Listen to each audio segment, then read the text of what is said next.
ఉన్న బంగారాన్ని విడిపించి ఆ రోజు ఆన్లైన్ రేటుకే మేము కొంటాం. Sharma gold company. Hi hello నమస్తే, వెల్కమ్ టు మనం టీవీ. నేను దుర్గా. టీడీపీ అధినేత చంద్రబాబు నాయుడు గారు ఈరోజు ఢిల్లీ వెళ్తున్నారు. అయితే ఆయన ఢిల్లీ పర్యటన వెనుక అసలు ఆంతర్యం ఏమిటి, ఆయన ఎవరిని కలవడానికి ఢిల్లీ వెళ్తున్నారు అనే విషయాలపై చర్చించేందుకు మనతో ఉన్నారు ప్రముఖ అనలిస్ట్ కట్టా కార్తిక్ గారు. ఇప్పుడు ఆయన అడిగి వివరాలు తెలుసుకుందాం. నమస్తే సార్. సార్, ఈరోజు చంద్రబాబు నాయుడు గారు ఢిల్లీ వెళ్తున్నారు. అయితే ఆయన బీజేపీ పెద్దలను కలవడానికి, పొత్తు గురించి చర్చ జరపడానికి ఢిల్లీ వెళ్తున్నట్లుగా సమాచారం. మనకు వార్తలు అలా వినిపిస్తున్నాయి. అంటే దీని వెనక అసలు కారణం ఏమంటారు? కొంచెం ఇష్టం కొంచెం కష్టం చంద్రబాబు గారి ఢిల్లీ పర్యటన. యాక్చువల్గా ఆయన రేపు ఢిల్లీ పెద్దల్ని అంటే బీజేపీ పెద్దల్ని కలవబోతున్నారు, పొత్తు చర్చలు చేయబోతున్నటువంటి సమాచారం మనకు అందుతుంది. అయితే వాస్తవానికి బీజేపీతో టీడీపీ పొత్తు అనేటువంటిది కొత్తది కాదు. 1998 నుంచి టీడీపీ బీజేపీ వాస్తవానికి పొత్తులో ఉన్నాయి. 1998లో చంద్రబాబు గారి బీజేపీ ప్రస్థానం స్టార్ట్ అయిపోయింది. ఆ రోజు వాజ్పేయి గారి ప్రభుత్వానికి బయట నుంచి చంద్రబాబు గారు మద్దతు ఇచ్చారు. అప్పుడు వాజ్పేయి గారి ప్రభుత్వం కొన్ని నెలల్లోనే పడిపోయింది. తర్వాత 99లో కూడా కలిసే పోటీ చేశారు టీడీపీ బీజేపీ. ఆ తర్వాత ఎన్డీఏ కన్వీనర్గా చంద్రబాబు గారు ఉన్నారు. ఆ రోజు అంటే బీజేపీ ఒంటరిగా అధికారంలో రాలేదు, కొన్ని పార్టీలతో కలిసి అధికారంలోకి వచ్చింది, కూటమిగా అధికారంలోకి వచ్చింది. ఆ కూటమి పేరు ఎన్డీఏ, నేషనల్ డెమోక్రటిక్ అలయన్స్. దానికి కన్వీనర్గా చంద్రబాబు గారు ఉన్నారు. అంటే ఆ అన్ని పార్టీలని కలిపి ఎన్డీఏ ఏర్పడటానికి బీజేపీ అంటే ఆ రోజు వాజ్పేయి గారు ప్రధానమంత్రి కావడానికి చంద్రబాబు గారు కీలక భాగస్వామిగా ఉన్నారు. ఆ రోజు చంద్రబాబు గారికి ఉన్న ఎంపీలు కూడా చాలా ఎక్కువ వాస్తవానికి. సో తర్వాత కాలంలో ఆయన 2004 వరకు పొత్తులోనే ఉన్నారు. 2004 తర్వాత ఆ రోజు ఓడిపోవడం జరిగింది. ఇక్కడ కాంగ్రెస్ ప్రభుత్వం రాజశేఖర రెడ్డి గారి హయాంలో రావడం జరిగింది. అదంతా ఉమ్మడి రాష్ట్రం అది. సో దాని తర్వాత కొంత మళ్ళీ బీజేపీతో గ్యాప్ కొనసాగుతూ వచ్చింది. తర్వాత వామపక్షాలతో మహాకూటమితో ఇలా వెళ్ళారు. మళ్ళీ 2014లో బీజేపీతో పొత్తు పెట్టుకున్నారు. బీజేపీ, జనసేన, టీడీపీ కలిసి ఎన్నికల్లో పోటీ చేస్తాయి. అప్పుడు మోడీ గారు ప్రధానమంత్రి అవుతున్న టైం అది. అప్పుడే అదేలో ఏపీలో కూడా కలిసి వచ్చింది. టీడీపీ, బీజేపీ, జనసేన కూటమికి అధికారంలోకి వచ్చింది. ఆ రోజు చంద్రబాబు నాయుడు గారు ఏపీలో ముఖ్యమంత్రి అయ్యారు. సో అంటే విభజిత రాష్ట్రం 2014 అనేది విభజిత రాష్ట్రం. ఆ రోజు విభజన పరిణామాల్లో ఆ రోజు కాంగ్రెస్ పార్టీ కనుమరుగైపోయి కాంగ్రెస్ ఓట్ బ్యాంక్ అంతా కొత్తగా పెట్టుకున్నటువంటి అంటే సీఎం పదవి తనకి ఇవ్వలేదని కాంగ్రెస్ పార్టీతో విభజించి కొత్తగా పార్టీ పెట్టుకున్నటువంటి రాజశేఖర రెడ్డి గారి కుమారుడు జగన్మోహన్ రెడ్డి గారి వైపు టర్న్ అయిపోయింది. ఆ రోజు వైసీపీ ప్రతిపక్షంలోకి వచ్చేసింది. సో మళ్ళా 2018 ఎన్నికల టైంలో అంటే 2019 ఎన్నికల కంటే కొన్ని రోజుల ముందు, ఒక సంవత్సరం ముందు మళ్ళీ బీజేపీని విభేదించి టీడీపీ బయటకు రావడం జరిగింది. ఎన్డీఏ నుంచి మోడీ గారితో విభేదించడానికి కారణాలు ఏంటంటే ఆ రోజు రాష్ట్రానికి ఇస్తున్నటువంటి ఎప్పుడు హామీలు ఇవ్వకపోవటం కానీ, ప్రత్యేక హోదా ఇవ్వకపోవటం కానీ, ప్రత్యేక హోదా స్థానంలో ఇస్తున్నటువంటి నిధులు ఇవ్వకపోవటం కానీ, పోలవరంకి నిధులు మంజూరు చేయకపోవటం కానీ, రాజధానికి నిధులు ఇవ్వకపోవటం కానీ, ఇలా రకరకాల అంటే రాష్ట్రానికి రావాల్సినటువంటి హక్కుల్ని కేంద్రం నిర్లక్ష్యం చేస్తుందనే కారణం చేత ఆ రోజు ధర్మ పోరాట దీక్షలు బీజేపీ మీద యాంటీగా పెట్టి ఆ రోజు బీజేపీతో విభేదించి బయటకు వచ్చారు. ఓ టైంలో అసలు తెలంగాణలో కాంగ్రెస్తో కూడా కలిసి టీడీపీ ఎన్నికలు కూడా పోయింది. అంత ఎక్స్ట్రీమ్కి వెళ్ళిపోయారు. అంటే యాంటీ బీజేపీ గవర్నమెంట్ని కేంద్రంలో తీసుకురావాలని తెలిపారు. అది సాధ్యం కాలేదు. మోడీ కొనసాగుతూ వచ్చింది. మళ్ళీ ఇప్పుడు మోడీతో పొత్తులోకి వెళ్ళిపోతున్నారు చంద్రబాబు గారు. అయితే బీజేపీతో చంద్రబాబు గారు పొత్తులోకి వెళ్ళటం వాస్తవానికి ఆయనకి ఇష్టం లేదు. కానీ తప్పని పరిస్థితులు ఏంటంటే మరోసారి మోడీ గారు అధికారంలోకి వచ్చే పరిస్థితులు దేశంలో కనపడుతున్నాయి. కాంగ్రెస్ ఏమీ లేదు. రెండోది రాష్ట్రానికి కొద్ది గొప్ప కేంద్రం నుంచి తీసుకురావాలంటే కేంద్రంతో సహయోగ అవసరం అనేటువంటిది.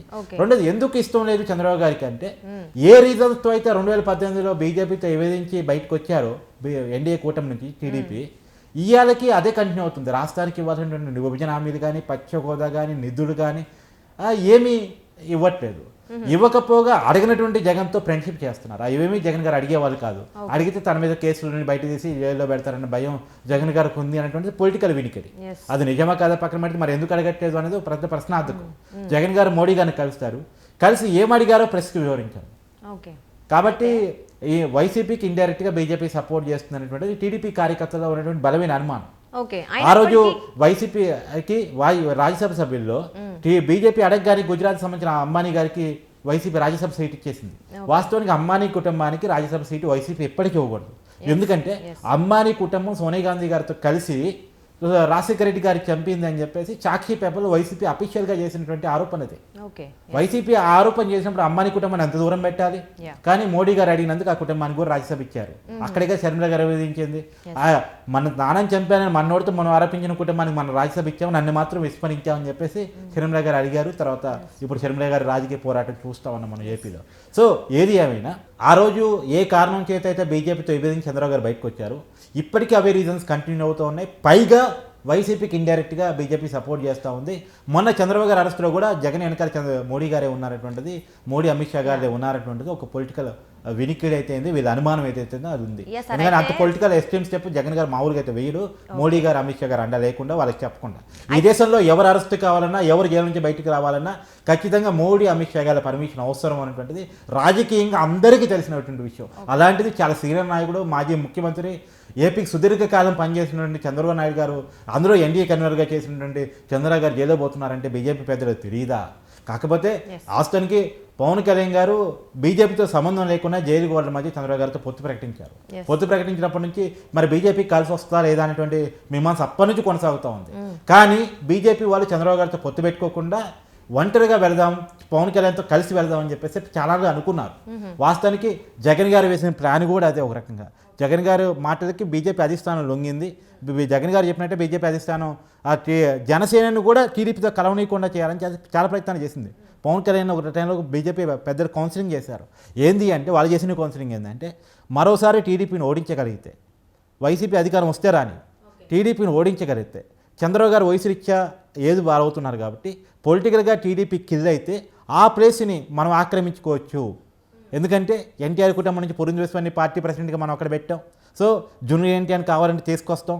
మీరున్నారు, ఫేస్ వాల్యూ ఉన్న లీడరు, అవసరం మీ బ్రదర్ చిరంజీవిని కూడా మేము తీసుకొచ్చి రాజకీయాల్లో మళ్ళీ ముందు పెడతాం. ఆయనకి ఆల్రెడీ పద్మవిభూషణ్ ఇచ్చారు, రాయసభ కూడా ఇవ్వడానికి ముందుకు వస్తున్నారు.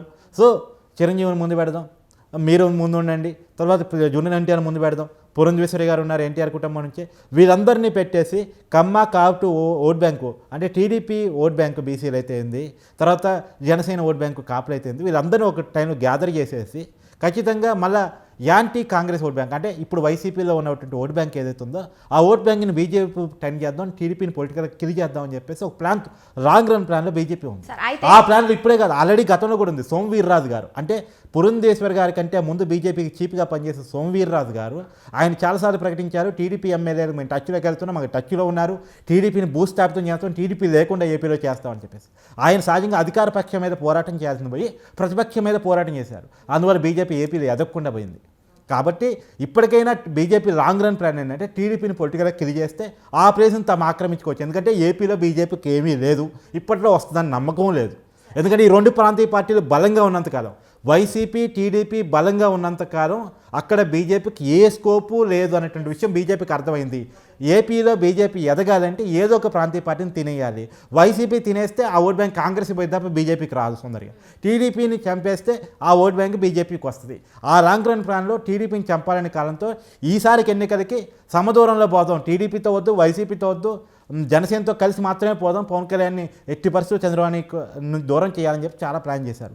కానీ పవన్ కళ్యాణ్ గారు చాలా క్లారిటీగా ఉన్నారు. ఏంది ఆ క్లారిటీ అంటే ఏపీలో ఇప్పుడు నేను బీజేపీతో కలిసిపోయినంత మాత్రం వచ్చే సీట్ల సర్దుబాటు ఏమీ ఉండదు. వాస్తవానికి బీజేపీ ఏమీ లేదు, తనకి గెలిపోవటాన్ని ప్రభావితం చేసే శక్తి ఉంది తప్ప ఎక్కువ సీట్లు సంపాదించుకునే శక్తి ఒంటరిగా లేదు జనసేనకి. సో జనసేన బీజేపీకి బలం తప్ప బీజేపీ జనసేనకి ఏమీ బలం కాదు. ఇంకా మైనస్ ఒక రకంగా చెప్పాలంటే ఏపీ వరకు చూస్తే, అంటే ఏపీకి ఏమి ఇవ్వలేదన్న పేరు బీజేపీకి ఉంది. కాబట్టి పవన్ కళ్యాణ్ క్లియర్ కట్గా ఆలోచించుకున్నారు. ఏపీకి ఉన్న రాజకీయ పరిణామాల రీత్యా బీజేపీ పెద్దలు చెప్పారు, నేను మీతో ఏం విభేదించట్లేదు, మీతో లాంగ్ రన్ ఫ్రెండ్షిప్ కొనసాగించడానికి నేను రెడీ, ఎన్డీఏలో ఉండటానికి నేను రెడీ. కాకపోతే ఏంటంటే నేను ఏపీలో చంద్రబాబు గారితో కలిసిపోతున్నాను, మీరు మాతో వస్తారని ఆశిస్తున్నాను, వస్తారని ఆశతోనే నేను పొత్తు పెట్టుకున్నాను, వస్తారని నమ్ముతున్నాను, నా మాటకి విలువ ఉండే మీరు నాతో రండి. జగన్ గారికి ఈ రాష్ట్రాన్ని కాపాడుకోవడం మాత్రమే నా ఉద్దేశం. రాష్ట్రం ఇలా అప్పుల్లో ఉంది, అభివృద్ధి లేదు, సంక్షేమ పథకం తప్ప ఏపీలో ఏమీ లేదు. కాబట్టి రాష్ట్రాన్ని కాపాడుకోవటం, వైసీపీ వ్యతిరేక ఓట్ బ్యాంకుని చీలనివ్వకుండా అనేటువంటి ఒక నినాదాన్ని నేను తీసుకున్నాను. ఆ నినాదం కోసం, ఆ ఆశయం కోసం మాత్రమే నేను పనిచేస్తానని పవన్ కళ్యాణ్ గారు క్లియర్ కట్గా ఉన్నారు. వాస్తవానికి పవన్ కళ్యాణ్ గారి పోర్సి మేరకి చంద్రబాబు గారు బీజేపీతో పొత్తు పెట్టుకోవడానికి ఒప్పుకోవడం కానీ, బీజేపీ చంద్రబాబు నాయుడుతో పొత్తు పెట్టుకోవడానికి ఒప్పుకోవడం కానీ, ఈ రెండు మధ్యలో మొత్తం వ్యవహారాన్ని నడిపించిందంతా పవన్ కళ్యాణే. ఓకే సార్, అయితే మనం చూసినట్లయితే టీడీపీ అధినేత చంద్రబాబు నాయుడు గారికి బీజేపీతో పొత్తు ఇష్టం లేదని మీరే అంటున్నారు. నమ్మకం లేకపోయినప్పటికీ ఎందుకు పెట్టుకోవాలనుకున్నారు? అంటే దీని వెనక ఓటమి భయం ఏమైనా కారణం అంటారా? కాదు, ఇప్పుడున్న ప్రత్యేకమైన పరిస్థితి. ఇప్పుడు పవన్ కళ్యాణ్ ఎన్డీఏలో ఉన్నాడు, ఆయన కలిసి రావాలి. సో బీజేపీని సరే తప్పు ఒప్ప మళ్ళీ మోడీ గారు అధికారంలోకి వస్తున్నారు, దేశవ్యాప్తంగా అది క్లియర్ కట్ ఇండికేషన్. సో రేపు బీజేపీతో దగ్గరగా ఉంటేనే. రెండోది ఏంటంటే బీజేపీ ఇండైరెక్ట్గా పోయినసారి ఎలక్షన్ కమిషన్ ద్వారా అయితే రకరకాల సోర్సెస్ ద్వారా అయితే వైసీపీ గెలుపులో బీజేపీ భాగస్వామ్యం ఉంది. సో వైసీపీకి బీజేపీ ఇస్తున్నటువంటి ఇండైరెక్ట్ హెల్ప్ ఏదైతే ఉందో దాన్ని కట్ చేయాలంటే బీజేపీని మనం కలుపుకొని వెళ్ళాలి. ముందు రాష్ట్రాన్ని కాపాడుకోవాలి. కేంద్రం నుంచి రావాల్సిన నిధులు సరే మంచిగా ఉండి మళ్ళీ సాధించుకుందాం, కానీ ఫస్ట్ మనం రాష్ట్రాన్ని కాపాడుకోవాలి. రాష్ట్రాన్ని వైసీపీ చెర నుంచి కాపాడాలనేటువంటి ఒక పొలిటికల్ అంబిషన్ టీడీపీ అంబిషన్ ఏముంటుంది, జగన్ గారిని దింపడమే ఫస్ట్ ప్రయారిటీ ఉంటుంది. వాళ్ళు ఫస్ట్ ప్రయారిటీ జగన్ దింపడం, వాళ్ళ అధికారంలో రావడం. సో కేంద్రం నుంచి రావాల్సిన నిధులన్నీ సెకండ్ ప్రయారిటీ ఉంటుంది. ఫస్ట్ ప్రయారిటీ రాష్ట్రాన్ని వాళ్ళ దృష్టిలో రాష్ట్రాన్ని కాపాడటం, వైసీపీ నుంచి కాపాడటం. అంటే వాళ్ళ అదే టీడీపీ లెక్కలో టీడీపీ దృష్టి నుంచి చూసినప్పుడు, సో ఆ దృష్టి నుంచి చూసి ఫస్ట్ మనం జగన్ని కొట్టాలంటే బీజేపీ జగన్కి ఇస్తున్నటువంటి సహకారాన్ని ఆపాలి. దానికోసం అని చెప్పేసి బీజేపీతో పొత్తు పెట్టుకోవడానికి చంద్రబాబు గారు ఒప్పుకున్నారు. బీజేపీ ఎందుకు ఒప్పుకుంది? పవన్ కళ్యాణ్ ఫోర్స్ మేరకు ఇప్పుడున్నటువంటి పొలిటికల్ లెక్కల్లో తను పవన్ కళ్యాణ్ చంద్రబాబుని కాదని ఒంటరికి వెళ్తే ఏ ప్రయోజనం బీజేపీకి లేదు కాబట్టి, పవన్ కళ్యాణ్ కూడా దూరం చేసుకోవడం ఇష్టం లేదు కాబట్టి, సరే తప్పనటువంటి పరిస్థితుల్లో ఇప్పుడున్నటువంటి పొలిటికల్ క్యాలిక్యులేషన్స్లో ఏపీలో సరే ఉన్నంతలో 2 ఎంపీలు ఇస్తారు, చంద్రబాబు నాయుడు పొత్తు పెట్టుకుంటే ఇస్తాడు, తప్పదు. 3 ఎమ్మెల్యే స్థానాలు ఇస్తారు. ఎమ్మెల్యే స్థానాలు ఎన్నని ఇవ్వనండి, ఎంపీ స్థానాలు అయితే 2 అడుగుతారు. వాస్తవానికి 2 గెలిచే పరిస్థితి బీజేపీకి అయితే లేదు. ఒకటి బీజేపీని ఓన్ చేసుకొని గెలిపించాల్సిన టీడీపీ జనసేన మాత్రమే. వాళ్ళు గెలిపిస్తే తప్ప ఏపీలో అయితే బీజేపీకి ఏమీ లేదు. ఉంటే తెలంగాణలో ఉంది కానీ ఏపీలో ఏ బేసు లేదు.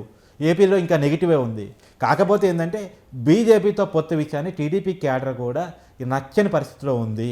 ఎందుకంటే బీజేపీ గత కొన్నాళ్ళుగా వైసీపీకి సహకరిస్తుందనేటువంటి అనుమానం టీడీపీ క్యాడర్లో ఇందాక నేను చెప్పినట్టు చాలా బలంగా ఉంది.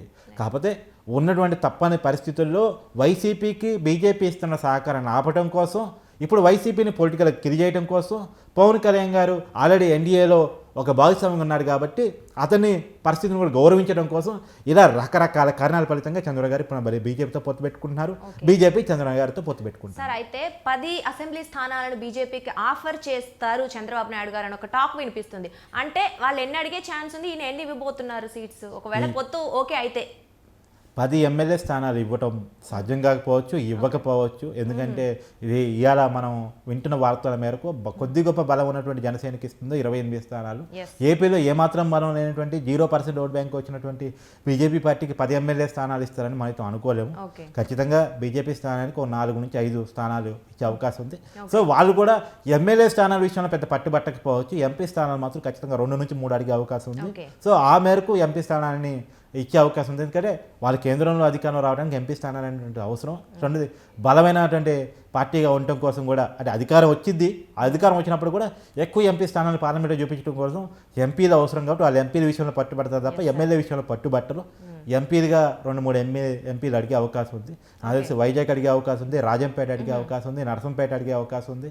సో ఇట్లా 3 ఎంపీ స్థానాలే, నరసాపూర్ ఇలా 3 ఎంపీ స్థానాలుగా అడిగే అవకాశం ఉంది. ఇంకా అడిగితే తిరుపతి అడగవచ్చు. ఇలా ఒక 3 నుంచి 4 ఎంపీ స్థానాలు అడగవచ్చు. 2 నుంచి 3 ఎంపీ స్థానాలకి కట్ చేసి చంద్రబాబు గారు వాళ్ళకి ఇవ్వచ్చు. ఓకే సార్, మొత్తానికైతే చంద్రబాబు నాయుడు గారు ఈ పర్యటన వల్ల పొత్తు విషయంపై ఒక క్లారిటీ వచ్చే ఛాన్స్ ఉన్నట్టుగా తెలుస్తుంది.